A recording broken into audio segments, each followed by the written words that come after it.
fire.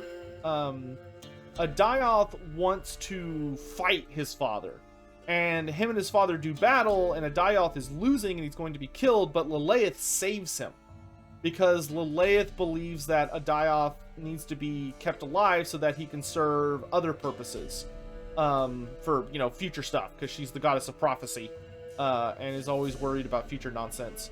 So she actually saves him, which pisses him off. But she kind of spirits him away from his father and manages to save his life, which makes him extremely upset. And after she saves his life, he's basically nursing his wounds somewhere in the Warhammer Fantasy world in preparation to fight his father again. Ooh, that silver sword is much stronger damage-wise than mine. Holy crap, that's a huge increase in damage. It's not nearly as exciting as mine, but it is much stronger. Oh, hot damn.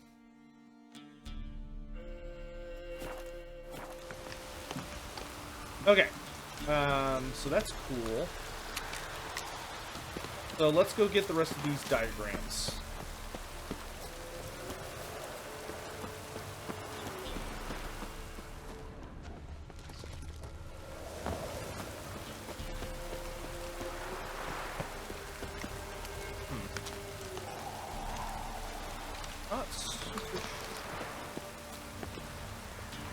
Germany's elections were yesterday? Neat. That cool? that has no bearing on my life, but I hope y'all had a good time. Okay, so where am I going? Oh gosh, I'm going like super far away. Okay, let's get to this fast travel spot.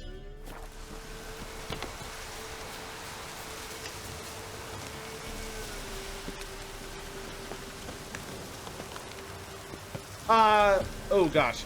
So Jack the Diego, the TLDR would be that she is not just, she's not just Lilith, the goddess of the moon / goddess of prophecy, and she's not just the Lady of the Lake, but she's actually also, the goddess Ladriel, the goddess, the Lady of Mist, who is another elven deity. So even for the elves, Lilith is always up to something. You know, she's always playing it from another angle. Ooh, that was painful. Which is a really interesting note about her that a lot of people don't necessarily know, is that she, although she is in truth Lilith, she actually moonlights as two other goddesses.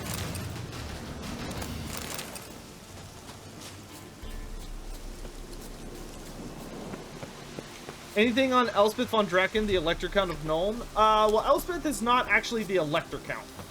Elspeth is like the Elector Count's attack dog, almost. The Elector Count, the Countess of Nuln is, oh god, I'm forgetting her name off the top of my head. It is, someone in chat will remember. Yes, Emanuel von Leibwitz. Emanuel von Leibwitz is the Countess of Nuln, and she's she is very much an aristocrat. Like, she's very big on, she's very, very big on partying and high society and dining, but she's also incredibly shrewd. And is very, very good at playing the political game. And messing with a lot of, and kind of playing 4D chess in the classic fashion that you would expect. And she's actually also a childhood friend of Karl Franz, which is just kind of a fun fact. But Elspeth von Draken is an ally of hers. Basically, their relationship is that Elspeth wants to be left alone, essentially. Elspeth is a wizard who is very heavily focused on performing her, like, research and doing rituals and experimenting experimentations and just all this stuff. And she does not wish to be bothered, so that she can do all that in peace.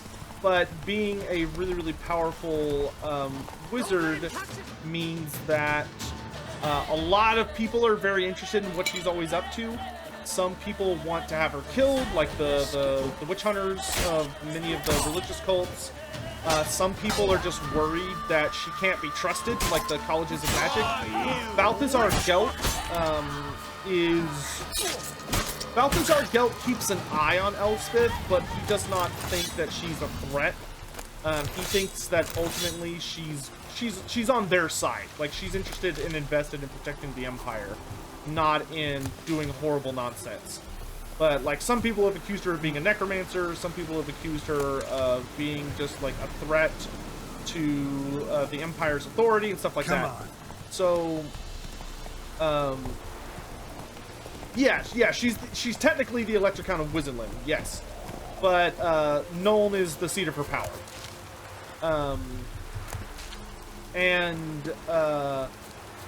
Elspeth von Draken's relationship with von Leibwitz is basically she helps protect Nuln from whatever, because Nuln has a lot of enemies. So Elspeth von Draken agrees to help protect the city, and in exchange, the Countess allows Elspeth to kind of be left alone and have all of the power and whatever that she needs. Or, you know, she's able to do her work in peace, and she has a very large political force backing her up and protecting her. Can I fight this thing yet? I can't, and it's Basilisk Showdown time. Let's go. Let's go. Oh, God, I love fighting basilisks. Do I have... I don't think I have dragon oil, do I? No, I don't. That sucks. Alright, what's gonna be my go-to fight a basilisk? Oh, I haven't actually killed a basilisk. Killed a cockatrice, which I imagine is very similar. They don't like grape shot bombs and Ard.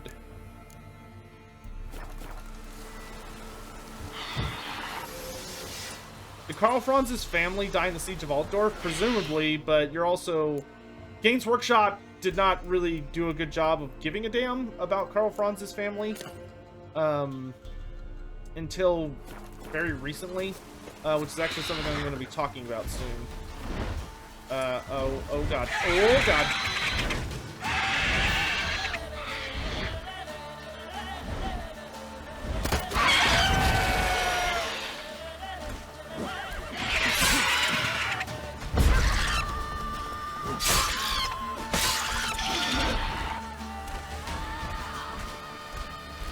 Come on, ugly.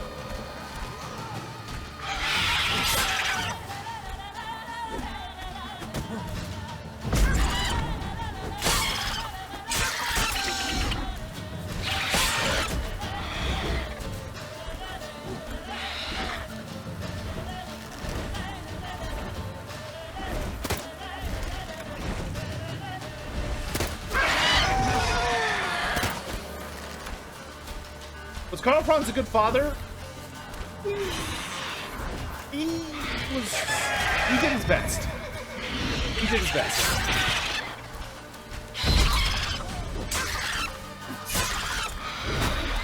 He wasn't a bad father, but I would not say he was a particularly great father either. I mean, he was ultimately a lot more concerned with being the emperor than he was with being dad, if that makes sense.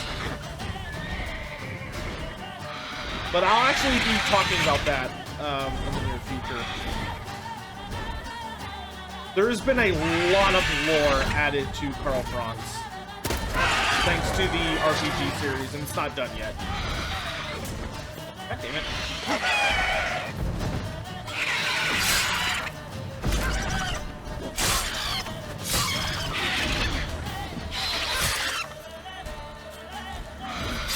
It's over, Beaky. Give up. Ah!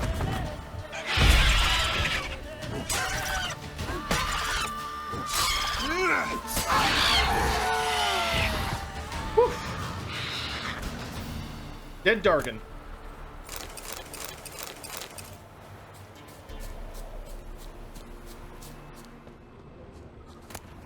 Hello, babe. Ooh! A new sword! Oh, shit, dude! Look at this sword! Oh, that's a sword. Baby. Oh, baby. That's a sword right there. Let's see. I don't want to add to it. Stagger chance, sign intensity, chance to freeze, chance to poison, chance to stun. Okay, let's do one. And this one. Oh, baby. Alright, and we got the Basilisk entry. The Basilisk. In memory of the noble knight Roderick, slain during a valiant struggle against a basilisk, let's hope the beast choked on his bones. Contrary to popular belief, basilisks cannot turn anything to stone with their gaze. This is a small comfort, however, given that their acid venom claws and teeth provide them many other ways to kill. Oh, that's nice. And the problem is, I haven't even gotten the recipe for the dragon oil. Oh, but we got Basilisk Decoction. Applies a buff, increasing the intensity of a randomly selected sign at dawn and dusk. Lasts longer than most. Probably won't use that very often, but, you know, at the very least I could pick it up. What? Oh, harpies.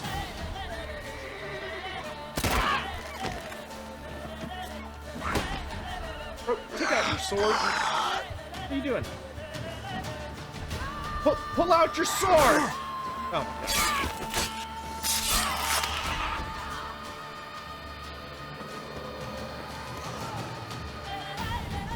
Didn't drop any loot. Okay, those are birds. Those are all harpies. Strange.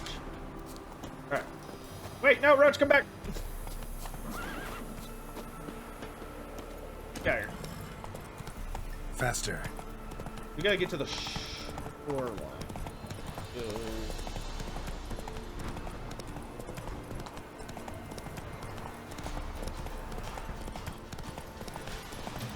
Oh, y'all wanna go?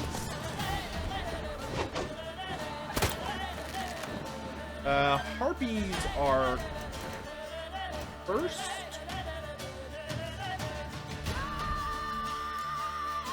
Oh, no, these aren't harpies. These are Arinias? Or was I reading a story about Arinias? This looks like what I just killed. No, we're fighting harpies. They are hybrids, but... Hold on, we got some new monsters. A merchant once told me I reminded him of a Arinia. Naturally, I immediately teleported him to one of their nests so he could see for himself how ill-fitting a comparison it was. What a rude witch. Hard as it is to imagine, the Arinias found in Skellige are even more repulsive and dangerous than harpies, their close relatives. Though well-wrought and carrion is their food of choice, they will not turn up their noses at fresh meat, man flesh included. When they spy a potential victim, Arinias, like harpies or shishigans, will try to make full use of the strength of their numbers and their ability to control the skies. They will circle above their prey, then attack from several directions at once, striking with razor sharp talons and tearing their targets to shreds. While attacking, they aim for the neck, eyes, and other vital organs, often causing their prey to bleed to death as a result. In this way, a small flock of Arinias is capable to make quick work of larger and better armed victims, who are often not able to defend themselves effectively from several opponents at once. Whoa, dude, look at the siren design. That's kind of cool. Out at sea, if you hear a beautiful woman singing, turn the ship around at once. You understand? Even if it means sailing straight back into a storm. Like skilled hunters setting out wooden ducks to lure in drakes, sirens, and lamias lure men near, using their own bodies as decoys. They can transform to resemble beautiful human maidens, though with tails covered in silver scales instead of legs. Once this naive sailor gets within arm's reach of these beautiful creatures, their fair faces suddenly turn to fang-filled fish-like maws, and lovely tails promising unknown delights become sharp, death-dealing talons. One legend claims sirens and lamias were once friendly towards men, and supposedly were even known, albeit on rare occasions, to accept some sailors' clumsy attempts at courtship. In our day, however, they are decidedly aggressive, perhaps soured by numerous kidnappings carried out by frustrated sea salts. Whatever the truth, one thing is certain. These days, the monsters display no signs of goodwill, and so when spotting them, one should immediately reach for one's own silver sword. Sirens and lamias, the sirens' more dangerous cousins, usually hunt in flocks, making use of their numbers as well as their ability to move effortlessly through water and air. On the ground, however, they are virtually defenseless, and so a wise tactic is to damage their fin-like wings to force them to land. The Igni sign also proves effective when fighting against them. Threatened or injured sirens will let off a terrifying shriek, leaving their opponents stunned while they escape, and their sisters swoop down for an easy attack. Succubi. Oh, succubi. Again? Good grief, woman, I'm spent! Lester of Smalton to a succubus a few days before taking a vow of celibacy? That's it! I'm done! I quit!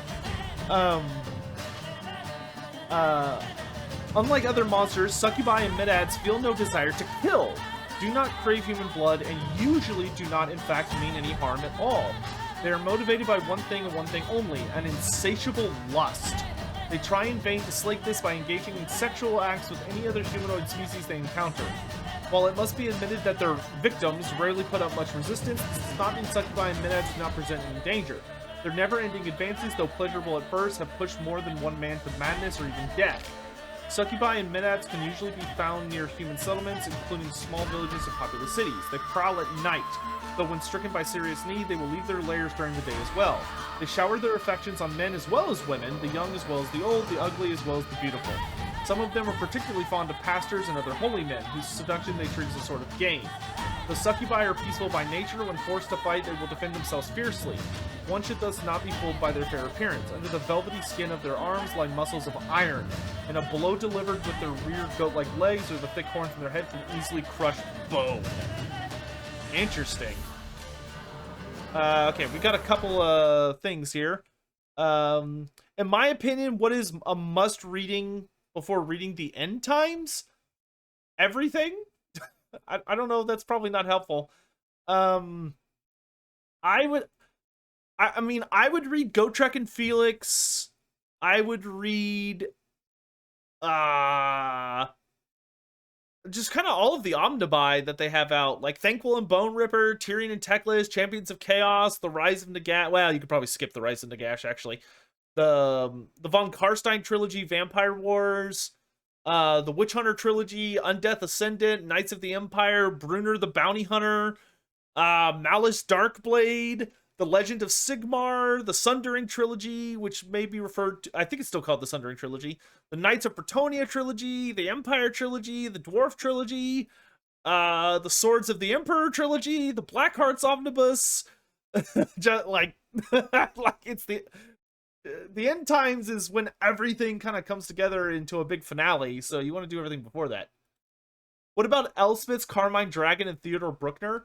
The Carmine Dragon is something that Elspeth only seems to bring out in really specific circumstances, as opposed to like all the time. But it's kind of a matter of Elspeth only brings out the dragon when it's needed. I don't think it's something that she just casually has lying around or living in Nuln. It probably lurks in the, like, a mountain or a tower or a magical space that she calls upon when necessary. Theodore Bruckner is a badass. He is Emanuel von Leibnitz's champion. So he's her judicial champion. So, like, if something happens where someone basically issues a trial by combat or tries to attack the Countess or something like that, Theodore Bruckner is probably the one that's going to deal with them. And not only is he a giant of a man and a beastly badass in combat, but he also rides a demigriff mount, which anyone who has a demigriff for a mount is pretty cool in my book. So yeah, he's super duper cool. It's sad that he died in Tarmacon's storyline, but he went out, he took out Tarmacon with him. So, you know, you gotta give him credit. I did get the Return of Nagash End Times book on Audible. Is that a good one? It's all right. I I am personally not a big fan of the accompaniment novels, which the accompaniment models are novels are The Return of Nagash, The Fall of Altdorf, The Curse of Cain, Rise of the Horned Rat, and Lord of the End Times. Those are the accompaniment novels that go along with the End Times. So they're like really specific focuses on parts of the story as opposed to covering like the full thing. They're not bad stories, but they have some issues. Alright. Higher vampires. Men, the polite ones at least, would call me a monster, a blood-drinking freak. Emil Regis. Only a mutual thirst for blood links higher vampires to their distant, much more primitive cousins. Ikamaras, Alps, Catacans, and the like. Higher vampires are, in fact, much more similar to humans than to those bat-like blood slurpers. They not only resemble us in appearance, but also share our intelligence and behavioral patterns.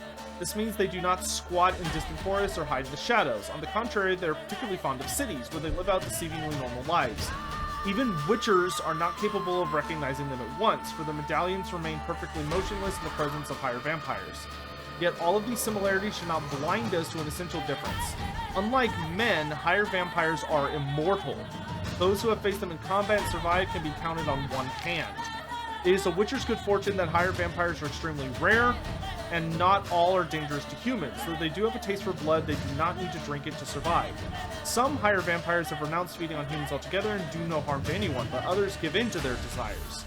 A witcher who braves fighting a higher vampire must bear in mind that he faces a monster endowed with incredible strength, one able to manipulate men and animals, turn invisible, and transform into a giant bat. And furthermore, one which it is nearly impossible to kill. In other words, even an experienced monster slayer should think twice before accepting a contract on one of these creatures, even if half a kingdom and a princess's hand is in the offering. Damn!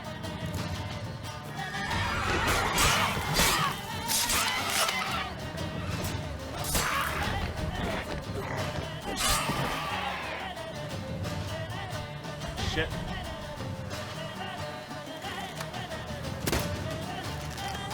This place is like Harpy City, man.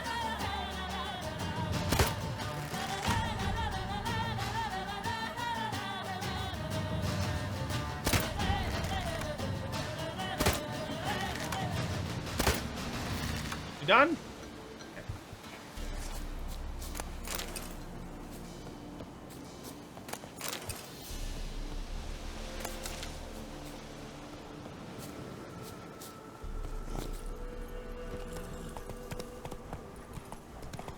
Never trust a vampire? What? Do you think someone who comes from a Warhammer Fantasy background would know? I don't know about that. I think vampires are the most trustworthy. That's what Warhammer's taught me.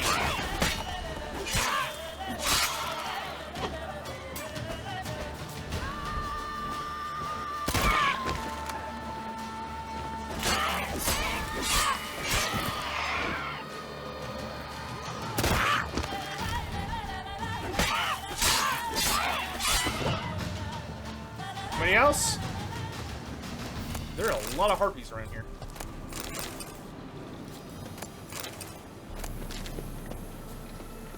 There's also loot. And we got enhanced Draconoid oil. Come on, game. Roach, you stay here. I'm gonna walk. Why you gotta do me like that, game? Here's your enhanced oil. Can I get the regular oil? Eat shit. That's what this game's doing to me right now.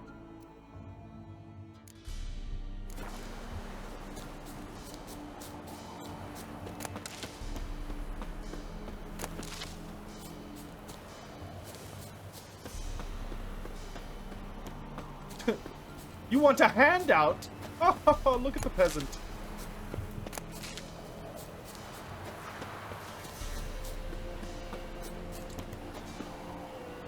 What the hell is that? We got dragons. I don't think that's gonna work. Excuse me. Hello. Hi. Yeah. Hello.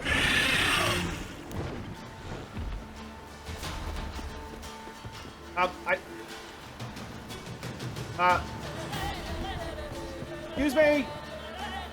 Can you let down the... Can I come in? Hello? I'll just... I'll come back. Okay, I'll find a way in, I guess. Great. Hello, what is that? Easy does it. Don't fall to our deaths. Ah! It's a thingamajigger. Place of power. Should draw from it. Boom! Daddy does love his ability points. Okay, which means we can do... Oh, I have 2 points available. What? Look at me being a silly goose. Okay. Are there any of these I can level up? No, these are all maxed out. I want to make sure all the things I have equipped are maxed out. This one increases my maximum toxicity. What else can I do for green? Time is slowed further when using a bomb. If toxicity is above 0, time automatically slows when enemy is about to perform a counterattack. Or I can do... Potion overdose threshold. So, potion overdose threshold, that means that I can drink more potions before something bad happens, right? No, I'm still around Novigrad. I'm knocking out, like, side quests and stuff.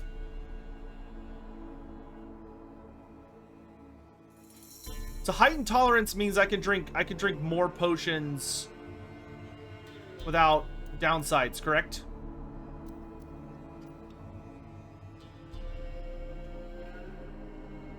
Yes. Okay, we're gonna do this then.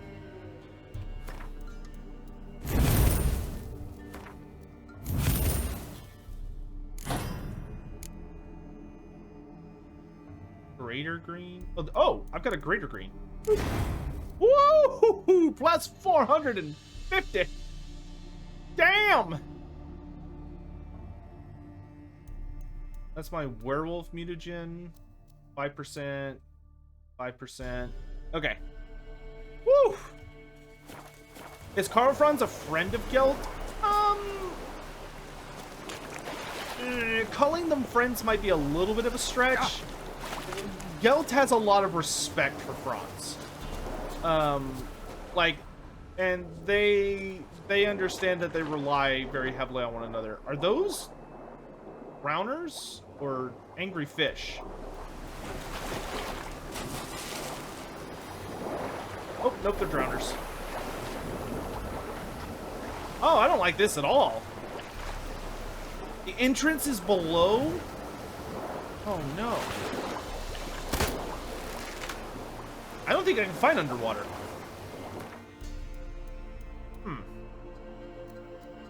Wow. Quick save. Also, this looks like a job for... Where is it?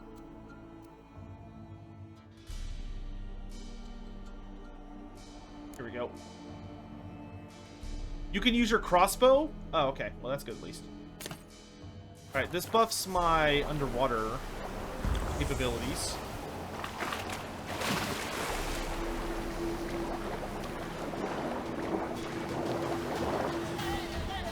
Use your crossbow to defend yourself against foes. Oh, gee. Oh, God. Will they follow me up? Hey, I'm up here. Oh! The crossbow insta-killed them? Huh. Isn't that interesting?